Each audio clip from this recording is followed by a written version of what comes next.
Are you an aspiring leader who knows you have more to offer but you can't seem to get ahead? Do you frequently feel overwhelmed and under-supported? Listen to the Overcome to Become podcast as we talk about actionable tasks and mindsets that you can apply to begin leading yourself. Hi, I'm Dr. Angela Buckley, your host and author of the Strength in Nature Leadership Series and Likeable Leadership Reflection Journals. I'm a mother, consultant, triathlete, and coach. In Overcome to Become, I share with you the science-backed and experience-proven lessons I've learned in my own leadership journey to beat burnout. I have today with me Jay Voigt. I would love for you to introduce yourself in your own words because we've known each other for so long. If you could introduce the business side of you, and then I'll introduce the personal side of you, if you don't mind. Sure. Hope that part doesn't undermine the business side. No. Thanks for having me. Pleasure to be here. My name is Jay Voigt, and I'm with Human Capital Consulting. And the work that I do helps organizations and leaders build skills and become better organizational leaders to suck less at leadership is one of the ways that we describe it. My professional background, I came up in healthcare. My background's in addiction counseling, and then I have about a decade in senior leadership in healthcare systems. So I entered the consulting world about 2 years ago, and I work across sectors, but most of my organizations I work with are kind of mid-market. Okay. So, and in full disclosure, you are my cousin. And we actually lived together for a while when we were living in Germany, right? Mm-hmm. So that was a few decades ago, maybe. 88. So it's been some time, yeah. But we have a lot in common from our families being together, but also then more recently, really where you and I have kind of like collided a little bit in the personal growth, personal development kind of world. So I think it's really interesting to be having you on this podcast with your expertise and my newfound love for personal development, right? Yeah, pleasure to be here, Ange. So thank you for joining me. This season in Overcome to Become, we have been talking about mental mindset. And the focus of Overcome to Become is really helping people move from people pleaser to people leader. And what does that look like? And when you are in that overwhelm and you are just drowning with the, I have too much to do, I have no clarity, I just don't even know where to start. Yeah. How do we go from treading water or trying to keep our head above water to actually swimming, right? Yeah. Great question. Where do you start people? How do you get them going? And do people come to you asking those same kinds of questions? What are you seeing in your field right now? Yeah, I'd say yes to all of them. The common starting point for most people to be effective in that space is to acknowledge that they're in a state of stress or distress. There's neurobiological reasons that there's whole podcasts and books on that talk about our inability to think abstractly and think critically when we're under stress. And that's always been a starting point for me, whether it was in a counseling session or a coaching session with an executive, is helping the participant or participants figure out where they're at. And there's lots of ways to do it. Some folks like to do a little breathing exercise. Some folks will do a little guided meditation.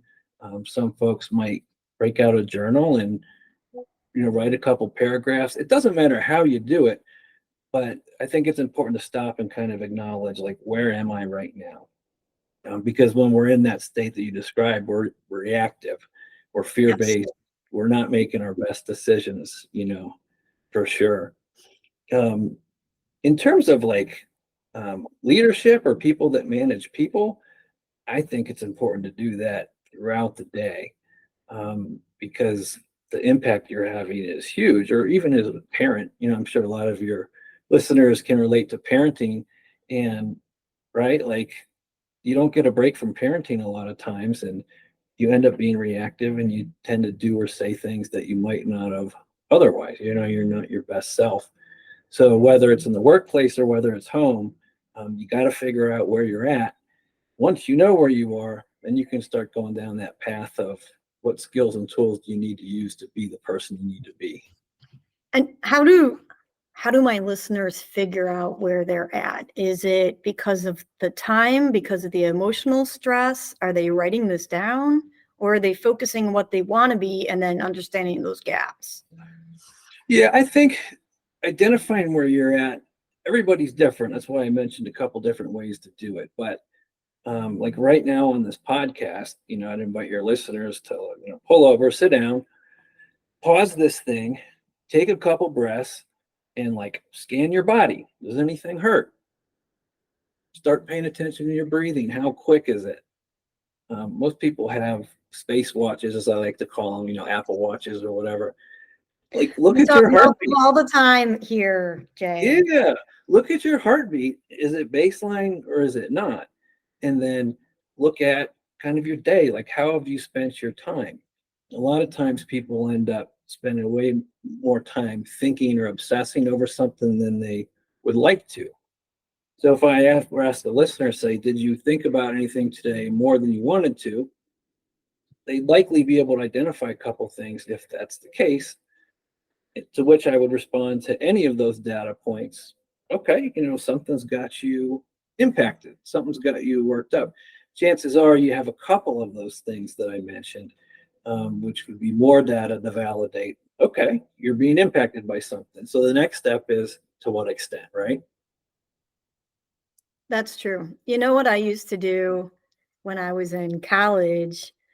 If I knew like I had deadlines and the stress was building, I always cleaned my house first and then I baked cookies. Nice. Like you knew that some major exam, something that, like it's completely a procrastination technique, but also now when I look back, knowing a little bit more about what I know, it was also a self-regulation technique, right? Like by creating the calm of a clean space. And we know that the scent of cooking and baking bread, like it calms you down. It makes you feel like you're at home. Mm-hmm. And the bigger the test was, the cleaner my house was or my apartment, right? Mm-hmm. And that used to be like a trigger, not a trigger, but it was a tell that I was under stress because I needed to create the calm so that I had all of that out of my way so I could, in fact, get in the flow of the studying. Yeah. It's a great barometer. Yeah. You were like doing mindfulness and grounding techniques before it was cool. I didn't know that's what I was doing. I called it procrastination, right? Like I thought I was procrastinating, but really when I look back and I understand more about the science of it, my house was clean, my desk was clean. I kind of dusted off everything. I didn't have all the, like, I can get easily distracted. So I removed my distractions. Yeah. And honestly, even when I did my dissertation program, like you have to take 3 tests, you have a week to do the test to pass for candidacy. And you get 3 questions you're allowed to select from the different professors. I think you may know this. And then you have an entire week to research, write your answer, and submit. And I knew that it was going to be so intense. I actually selected, I prepared my neighborhood. They knew, my friends, like I created a support system and they literally dropped off food to me. And like when I was walking in the neighborhood, because I would walk my dog, I did like make sure I kept some exercises. They stopped me and brought me food and made sure that I had the support that I needed during that week. But I prepared food ahead of time because I knew I would be stressed and otherwise I would just eat junk food. And I cleaned the house before those questions came, right? Like you knew what date that was coming. And I basically time blocked the entire week. Yeah. Yeah. And so I focused on survival techniques that I knew when you're under stress, you have to like figure that out. But I was lucky. I didn't have children. I wasn't working a full-time job.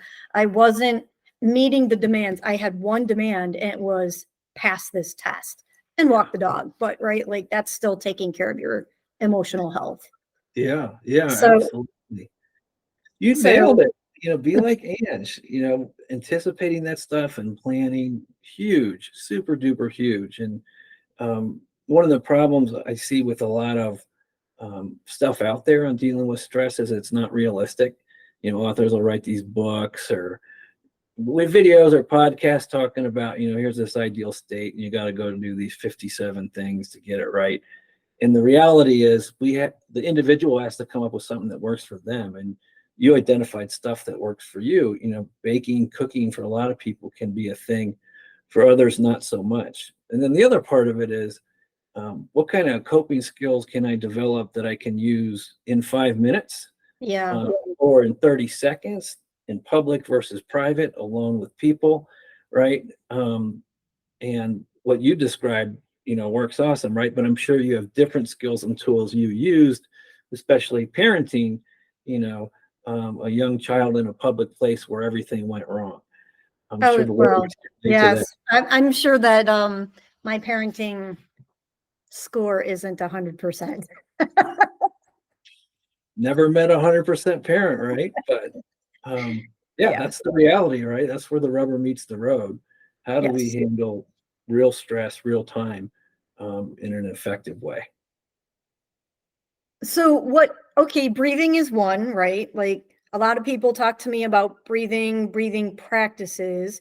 I personally don't use breathing practices as part of mine, but I also talk about the fact that since I'm playing Alphorn, like I have a breathing practice, but I don't use the breathing in a tense situation. Yeah. That you know of, maybe you do. No, maybe I do. I don't know. I can get pretty upset, so maybe I don't. Maybe I should figure out how to figure it out. I think it's best when you combine multiple things, right? So like I'm ADD, for example, and I don't mean ADD like everyone says. Like I take the medication, like I've done the tests. I'm legit ADD. So meditation is historically difficult for people with ADD. I've messed with lots of different kinds of meditation. I know some people with ADD can do it. Not me. It's not my bag. Yeah. Can't force meditation on me. Right. But one of the things that works for ADD that helps me focus and also helps people without ADD focus is when they engage in high stimulus activities. And let me give you an example. Rock climbing. When you're rock climbing and you're 20 feet up on a rope, whatever, unless you've been climbing for a lot of years, I promise you're not thinking about your tax return or your neighbor. Like you're thinking about what's ahead of you. Same thing with skiing and snowboarding, right? If you're tackling real challenges, you're focused on not hitting the tree, not getting stuck, not getting hurt. For everyone, it's different, right? If you get really good at something, then you might free capacity in your mind for it to wander. But when you tackle those activities that are all encompassing, that's a form of meditation. Gives your mind a break from X, Y, and Z. You and I share swimming in common, and I never really thought about it until the past couple of years, but swimming is like very meditative. It's, and then when you add in the exercise component, so I'm meditating and then I'm getting this workout. So physical activities are best for really tackling all your senses. I don't like working out, and I know a lot of people don't. I'm not saying you got to work out, but to find something that's all encompassing, a lot of times it's physical. You will hear, anyone who's listened to me ever has probably heard me say 20 minutes in nature, right? There's so much research that shows how important it is for us to see green, literally looking at green. If you can't actually get out of the cityscape, create a picture zone in your home. But looking at green, walking in green, swimming is important too, because it's that right, left, side motions. And the walking part of it, you can really heal your way out of a lot of dysregulation by regularly creating something that is physical and a little bit meditative at the same time. I think it is so important for people to understand the importance of that. Personally, for me, swimming no longer, well, that's why I moved to outdoor swimming and Mm, long course swimming, because I just got so tired of the competition. Like, I competed for a lot longer than you did, and I got mm, tired of the black plus sign at the end, right? Like, I have been around the world in mm. pools with blue and black plus signs, and that's flip, so many strokes, flip, so many strokes, right? Like, um, it no longer was as meditative for me, but being outdoors in the lake, that's like my super comfort zone, right? So that's why I've moved into more triathlons, because it gives me access to the open water swims. Yeah, yeah. No, I can absolutely see that. And that concept of comfort zones also, I think, is worth kind of noting. Um, for reasons I'm not going to go into, I think as a society, we've kind of moved to a place where we're really kind of looking and expecting to feel comfortable all the time. Oh, And the reality is, first of all, humans weren't designed that way. But more importantly, if I'm avoiding things that are uncomfortable, I'm not growing. yes. Stress is good. Um, it's important that you're exposed to hardships and things growing up as a child, but also as an adult. Like that old quote from Eleanor Roosevelt, something to the effect of "Do something that scares you every day." Yes. Like what she's saying is, um, you're not going to grow being comfortable. And as a leader, leading organizations, I can say, if I'm doing my job right, comfort is not what I'm achieving. We're continually pushing and growing. And I'd say the same thing would be true in a friendship. My closest friends that we've been friends for years, we've overcome some stuff, and that's what's made us such good friends, right? Mhm. Yeah. Um, so, I mean, it's kind of a weird thing to think about, but when you're going through something rough and thinking about it as a growth opportunity, it's the last way I want to think about it. But the reality is that's how I grow best is when I'm going through stuff. So I like to talk about, from an endurance athlete perspective, the fact that we have build phases, and you get to the edge where you're really, really tired, right? But you also have to know when to back off and heal, because you have to stretch and then heal. And that's where that growth phase is, right? Like, if you were in a stressful situation with a friend and you kept pushing, you have one way, either it resolves and you have a time to, like, recollect that friendship, right? Like, figure out how you're going to move forward, or it breaks. Yep. And I think too many people don't understand the difference between getting to the edge, stretching, and then knowing when to heal. Mm-hmm. And so Mm-hmm. I feel like sometimes, especially in large corporations, and again, I work in manufacturing, so lots of people driving big numbers all the time. We never know how to let the people back off so that they can actually grow again. Because when you do have that back down and Yeah. there's some healing, you're actually faster, right? And an Olympic athlete knows this. This is inherent. And that's why you have coaches looking at that. You're building, you're stretching, you're healing, and you're building and you're stretching. And in that process, you're growing more. But Yeah. that rest and recovery is such an important part of our friendships, as well as the development of our bodies. I think you're spot on. And that is the $1 million question in the workplace. What is the correct cadence? And I think when I'm thinking about work, my response would be, as a leader or manager or supervisor, you're responsible for other people. And there's pressure on you to get the most you can in terms of quote unquote productivity out of your team. 100%. And a lot of times the supervisor has the best relationship with the team and they're best equipped to make that assessment to like how much work they can or can't handle. The flip side of that is we're usually seeing supervisory or manager type people, that are sticking up for their employees and reluctant to implement, changes that would result in more quote unquote productivity. And so I think there's a balance in there. It's about the dialogue. It's about the manager or supervisor understanding it and being part of coming up with the solution rather than it being dictated down to them. Right. Uh, And so in our personal lives, um, modern technology, screen time, it's pretty easy to distance yourself from someone or connect with someone if you want to.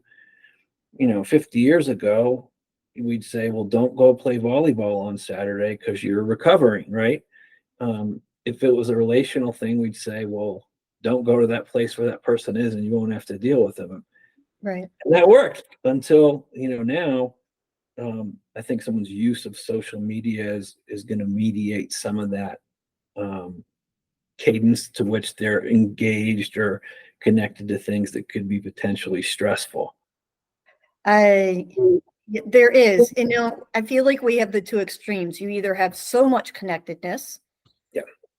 or you don't.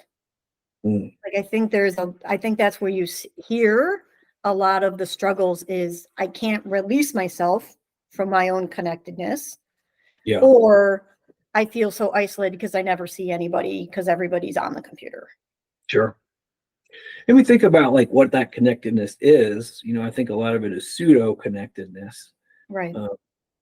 Like things are different. Again, we could have a whole podcast on neurological explanations for intimacy or friendships or relationships and the impact technology has had and does have upon that. And I think the short version is until they prove differently, we need some person to person interactions to build social skills, to trigger certain things in our brain that helps us, connect. It's not to say you can't have, friendships or connect online, but I would strongly advise against doing so exclusively. I agree with, but it's interesting because, for example, during the COVID time period, a lot of these kids learned how to connect online. Mm-hmm. And we are actively coaching eye contact. Yeah. Right? Like when you're in a room, like I do look off when I collect my thoughts. I looked off, I come back, but when I'm talking, I have eye contact. Yeah. But I see the kids, they're talking like this, and it's hard for them to sit down even because they haven't had to have some of the practice, but I feel like in my generation, people are offended by it. Mm-hmm. Whereas in their generation, they're all like that. Like they're all not communicating Sure. in an eye to eye kind of way. And so they're not offended. So then it makes me wonder what will their communications look like going forward, because it impacted an entire generation. Yeah. And Will the Angela, rules change? yeah, and that's true across the globe, right? There's other cultures where they have different norms about eye contact and impact that has on particularly workplace. When you have people from different cultures in the workplace that say value assertiveness or directiveness versus respect and like withholding, feedback and input. These are all real things that we have to address in the world. One of my favorite quotes from Mark Twain was, "The cure for racism is travel." And I really think what he meant by that is being exposed to different cultures and different people and different ways of doing things promotes understanding. And through that understanding, that helps us figure out how to connect, how to relate to folks around us. So I'm not saying that we shouldn't teach kids eye contact, but what I am saying is that was a big norm for our culture, and that's being pushed upon and challenged. I do think it would be wise to coach a child to be able to communicate in different ways. And if eye contact's not one of them, a lot of the world uses eye contact, and there could be some value in learning that. Yep. Yep. Well, we'll see, right? Like Yeah. I look at the world a little bit from like the social study side of it, the social psychology, not just the one-on-one, right? So Yeah. I like to see how cultures develop. So I'm Yeah. interested to see what happens when these middle schoolers during COVID really start entering the workplace. Yeah.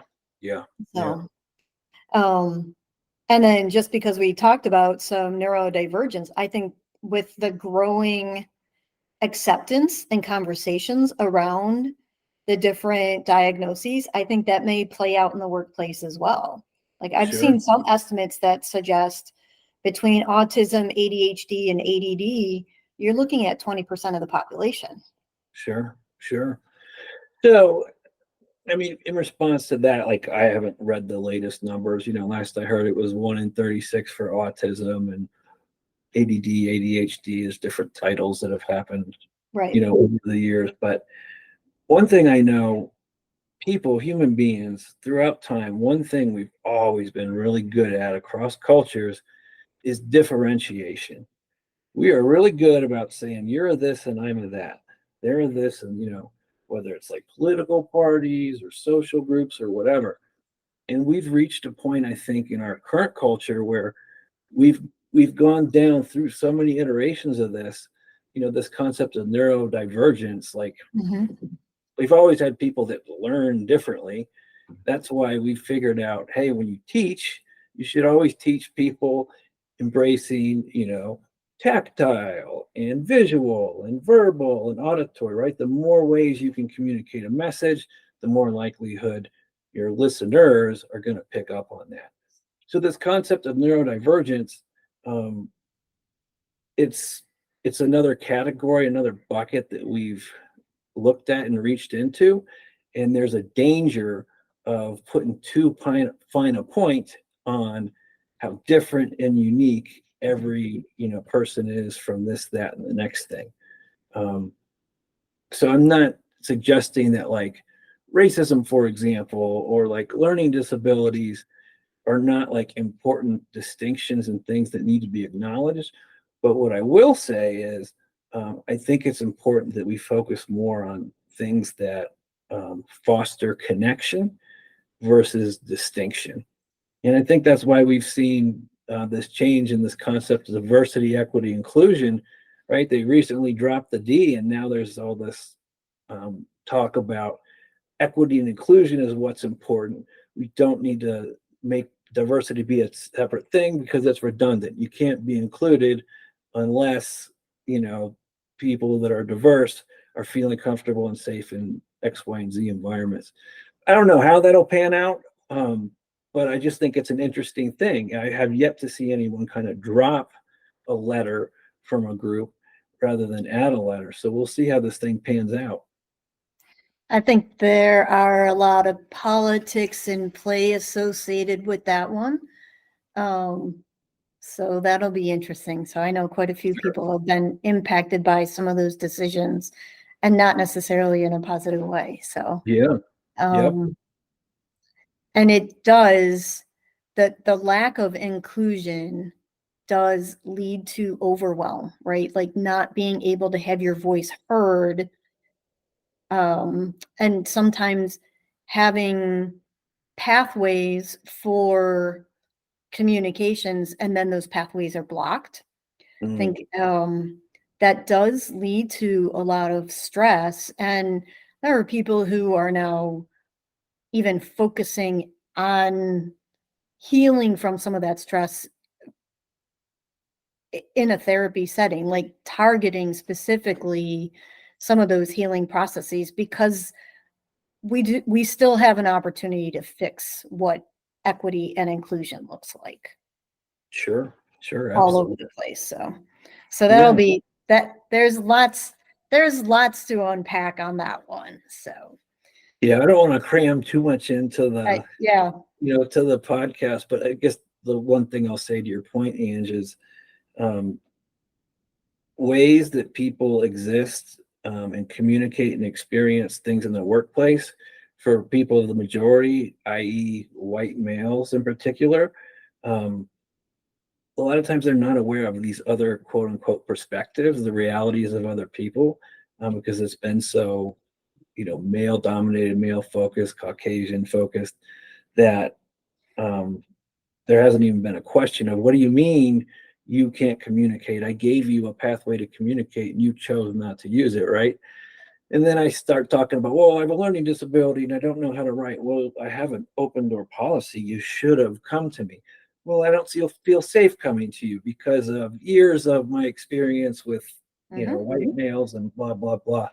So I'm loving that we're beginning to see more interest in dialogue around that, but we have a super, super long way to go. We do. I mean, I can't tell you how many times throughout my career I was the only female in the room. Particularly manufacturing and engineering, right? I've had to walk literally over a mile to use a restroom. When I was pregnant one time, I basically just told the guy to stand out front because I wasn't walking all the way up to the secretary's hallway to use the restroom every 10 minutes, right? Like, I was pregnant. You need to use the restroom a little more at a certain point, right? And I mean, it just wasn't even worth the walk going back and forth. It would take me as long to walk up there as it would to have to turn around and go back because it was so far away. So there's plenty of opportunities. And even in our education system, like, I was in buildings that did not have women's restrooms because they were designed for male engineers. Sure. And I tell people that, I'm like, that was in my lifetime. That wasn't that long ago. So like, I know we want to say ancient history or whatever, but we definitely, and that's an easy one to talk about, right? Like, there are difficult ones to talk about. Sure. So yeah, and that does lead to overwhelm and to stress. And one of the things that we do like to talk about in overcoming overwhelm is how do you build your sense of community? Yeah, I think it's critical and key. People were, however you want to phrase it, designed, evolved, whatever. There's this innate desire in us to connect with people around us. So that's another reason we're so good at differentiating, is we got to find our people in our group. But as we whittle it down more and more, there's less people in the group. The more parameters I have around, my political affiliation and region and language, and that makes it tough. So I think helping people or encouraging people to find those spaces where they can connect and relate.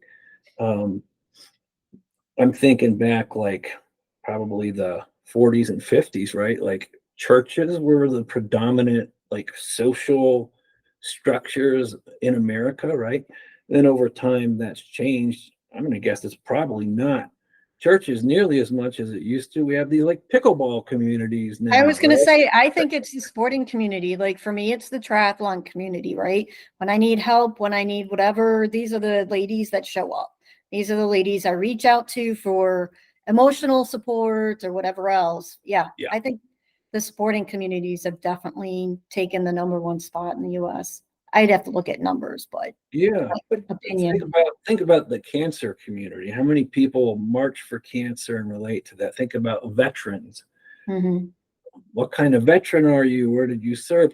So there's all these people with shared experiences where they seem to really can connect and relate, and they're able to, like, ignore or transcend some of those other finer parts of identity.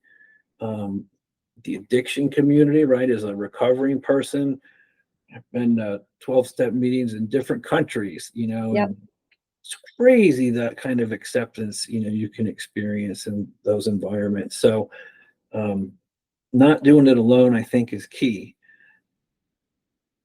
We have a significant element associated with building community, and we'll talk about that more in upcoming seasons on this podcast. But building your tribe, right? Like, who is going through similar experiences? Who can you talk to? And as you make changes, you invite people to treat you in a certain way, right? You need to have somebody that's in your wheelhouse supporting you as you make those changes, because all the people around you are learning new techniques as well, and learning as you set your boundaries and set your expectations. So that's a big part of our community building conversations is how do you build them? How do you create that community, and how do you create that support for yourself and then extend it out to others? Yeah, absolutely. Sometimes that happens organically, sometimes not so much, but going back to doing things that are uncomfortable. I'd say you got to get out there to start. Right. As you grow and change, your communities will probably grow and change as well, and that's okay. But you got to be connected to something. Yes. Yep. I think that was one of the hardest things. One of my friends is a funeral director. And again, going back to COVID, we had a we had a lot of struggles with some of the people in our community because they weren't able to gather. Yeah. At a time when the numbers were so high, they weren't able to gather. And we saw significant stressors in our community. And also, like, our social organization literally lost 25% of its population because a high number of them were either in choirs or in nursing homes or nursing home and choirs, right? So two very high risk populations, Yeah. and then not being able to gather Yeah. to Yep. honor these lives. Like, you really saw people stressing, and it's taken even to now where we feel like there's some normalization within the organization. And in Mhm. fact, they've hired me as their leadership coach to help the team come together and be of service to their organization to Yeah. deal with some of the stressors. There's a lot of parallels between coaching and therapy. Hmm. When I think about, my work as a clinician or therapist, I spent a lot of time helping people figure out ways or removing barriers to connect to different communities. And I feel coaching is the same way. One of the things I do in coaching with everyone, regardless of their story or where they're coming from, is I encourage people to find mentors. Yes. So when coaching ends, they have some built-in kind of system to help address some of the things that they've been doing and learning in coaching. Yep. I always say, like, therapy is a lot about the inner work, and coaching can be about the inner work, but coaching is measured in action and outcome. And I feel like in therapy, you have to discover what you should do to take your next step. Whereas in Hmm. coaching, I can be like, here are your next steps. Yeah, yeah, And if you struggle with this step, I can help you a little bit. But if it's like a really big struggle, yeah, here is my therapist friend, right? Here are my recommendations for therapy. Like, I am not a therapist, so I always have to be careful with the doctor title, right? Like, I am not a therapist, and I make sure that people know that. yeah, Um, but coaching is about getting that energy, creating that momentum, taking action. And I think that's really kind of like those defining lines. yeah. Creating the space, creating the container for change, right? Yeah. Yep. Yeah, I think you nailed it. So I always like to kind of throw that out there into some of my seasons to make sure that I'm not misrepresenting the work that I do.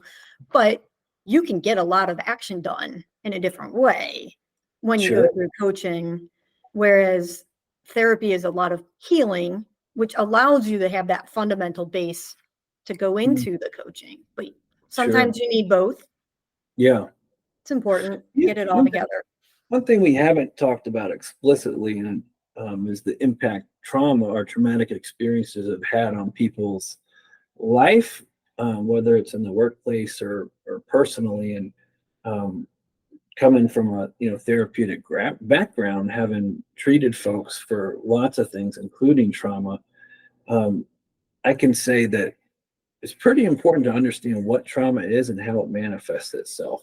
So when we look at the statistics about the number of people that have been impacted by sexual assault, violence, abandonment, war, poverty, a gazillion reasons, it's a pretty safe bet to say in just about any workplace, over half of the people you're going to encounter have experienced some significant trauma throughout their lifetime. Um, and the thing with trauma is it affects everyone differently, and trauma can be triggered in a lot of different ways for folks. So when we talk about building resilience, or I'm telling my client, hey, I really think it's important that you go to this 12-step meeting that's happening in a church basement, not understanding that they might have some serious, trauma in their background related to churches, and that could be this huge barrier. So it's not about the 12th step, it's about the church. So I think that's true in a lot of different ways. We're going to encounter people that are reluctant to engage in some of these seemingly innocuous activities. Right. Go join the bowling club, go do this, go do that. So I think it's important that we make sure we give a lot of different options and outs and approach everything with curiosity, because chances are the folks we're working with aren't going to want to tell us their trauma story. They're just going to say, I don't want to go to that thing because it's stupid. Yep. Right, when we should really be curious about the phrase "that's stupid," because it does come up quite a bit, right? Like when you hear that, especially from a professional, it's a guard is up kind of thing, right? Yeah. So your guard is up, and it doesn't mean you have to tell me. You don't have to share everything. Like again, the workplace is not your therapy setting, but creating a safe space where people do feel that they can trust and they can communicate is the role of a supervisor and a manager. Yeah. One of my biggest mistakes as a therapist is I once had a client who they were victimized by a staff member that worked in the kitchen at this residential facility I worked at. So once we found out, we made sure that they didn't have any contact, and I won't bore you with the whole story, but here's the mistake. The mistake was assuming, hey, if we can prevent contact from her and this person, then that's a safe place, versus what would make you feel safe. Like, let's talk through this. Like, what ideas that's empowering. What ideas do you have? What do you want to see? That definitely is the way to go, not to assume what safety is for somebody and asking them to describe it, just as you had mentioned. I feel like many of us have made that mistake as a young professional, coach, supervisor, friend. Here's the solution. Yeah. Well, you came and told me, so I provided the solution. Why aren't you happy now? Right? That is definitely a growth mechanism for all of us. It's progress. I mean, part of my tagline, helping leaders suck less, implies that leaders suck. And what I mean by that is, if you're a leader and you're not aware of your weaknesses, you suck, because you have weaknesses, and you need to know what they are and be working on those. So helping leaders suck less, that's meant for the leaders that know, hey, there's work to do. I'm growing. I need to be better, versus the leader that's living in the lie, living in self-deception, that they've arrived and they've made it. Those are the dangerous leaders. I have come across some of them. I think we all have. And those stories are not always the ones I want to air publicly. So yes. Sure. It's funny that you say that. I knew you had said that your tagline was helping leaders suck less, but mine is moving them from people pleaser to people leader. Right. So a lot of my listeners are servant leaders by choice. Yeah. But then what's the difference between true leadership versus people pleasing? Right? It is hard to say no, and it is hard to hold people accountable. As a leader, you're still holding people accountable, not doing it for them. So it's an important distinction in my mind. I was almost every day I'm on the phone or the video with a leader around all that kind of stuff. And for me, the distinction with people pleasing is kind of the goal. People pleasing usually is about me not experiencing anxiety, me getting you to like me. And that's it. It's not that much, much more complicated than that. But when I think about leadership, leadership's not about making people happy.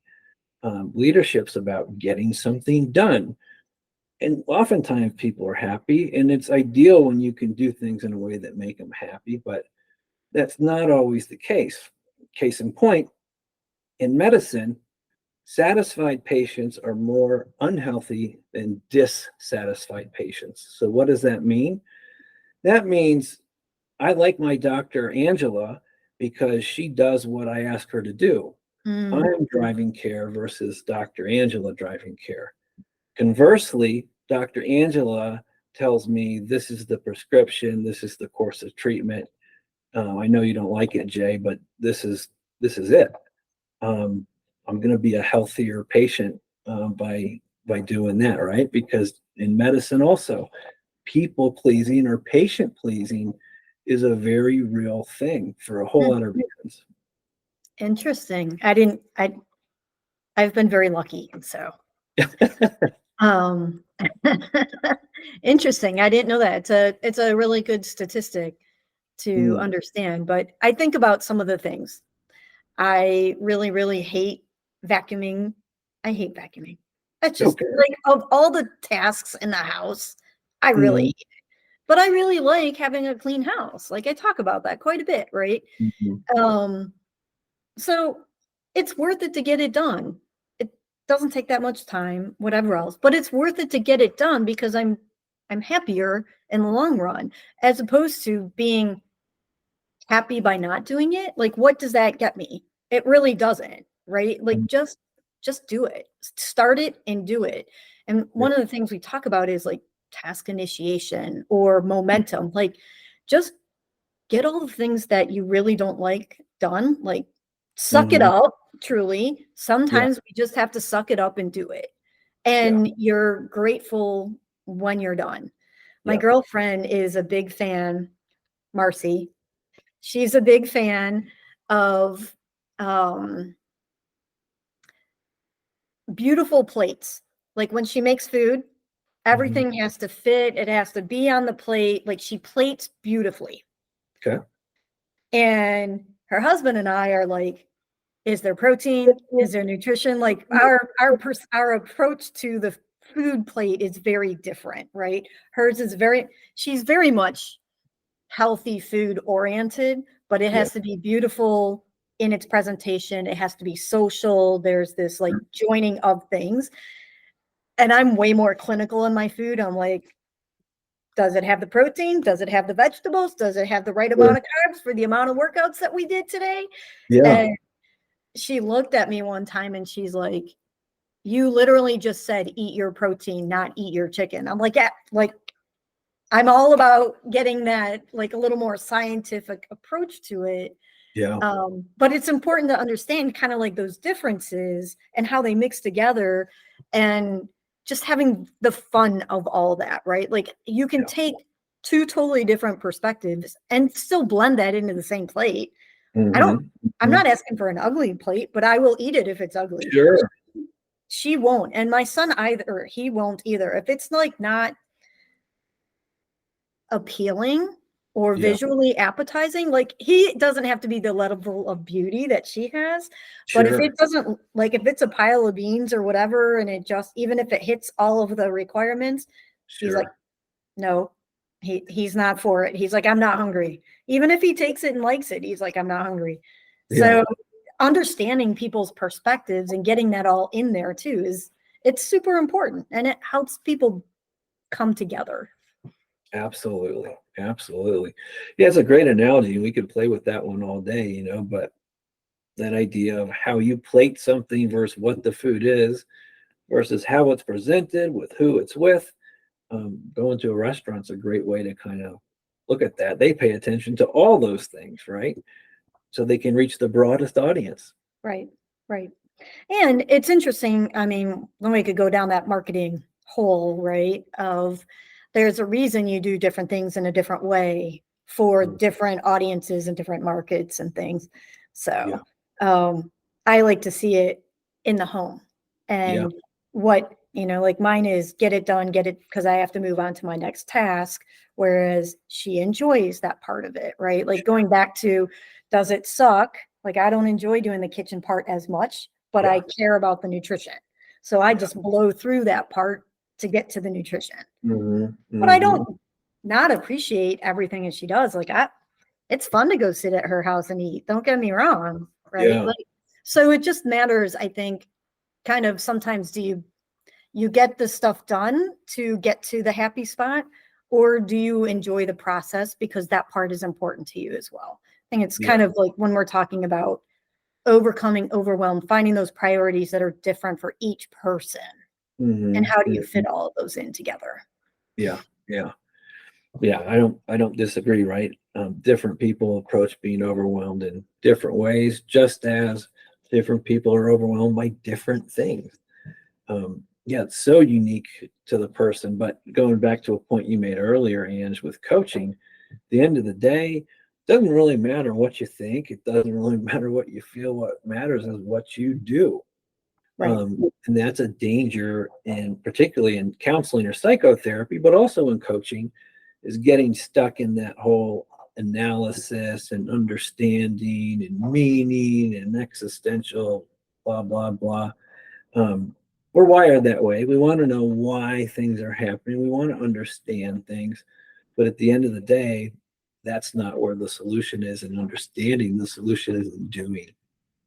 The solution is doing. I think, that like again, athletes, right? We talk about motion is the fountain of youth.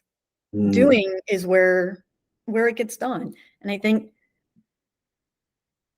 depending on, like, I see people with mild depression, we can get them out the door and overcome mild depression quickly because they're doing and you're generating versus being stuck. Like as soon as you accept it and you get stuck, Yeah. now you're spinning the other direction. So I think there's a lot to be said for momentum.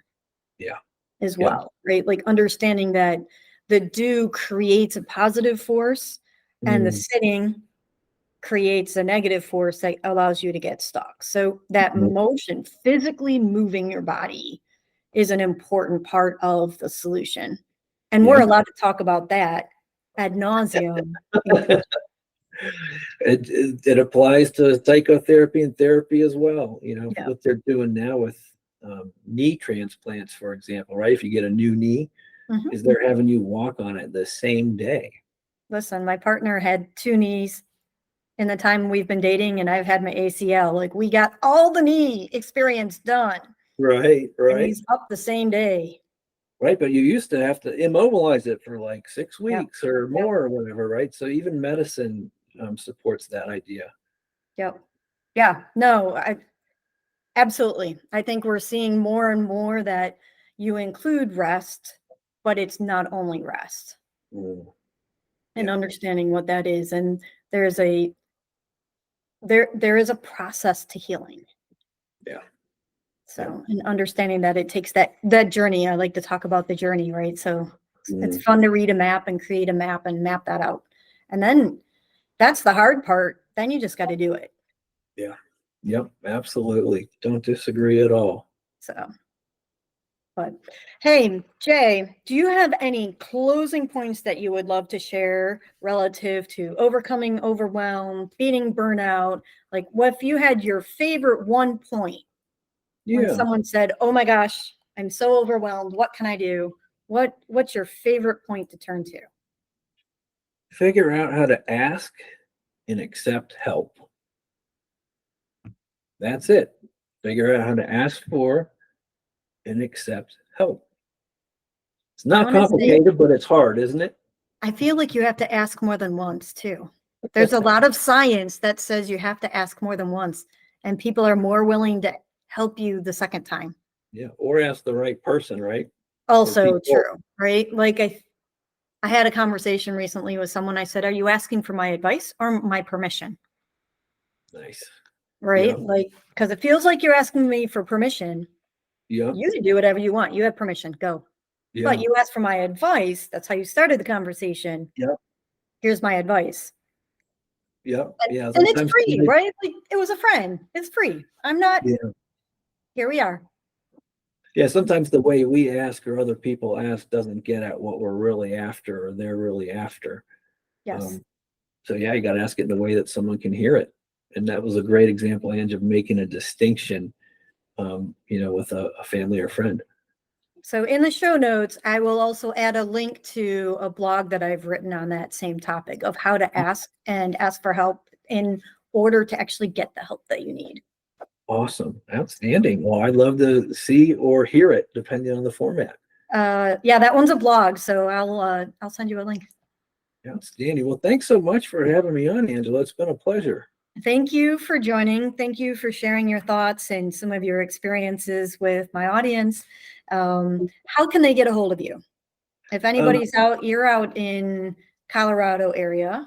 Yep, I'm in the Denver area, but my website is human-capitalllc.com, and I'm sure you'll put it in the notes. Absolutely. But yeah, look me up. Okay. All right. Well, thank you very much, and we'll talk to you soon. Thanks so much, Angela. You've just listened to another episode of Overcome to Become.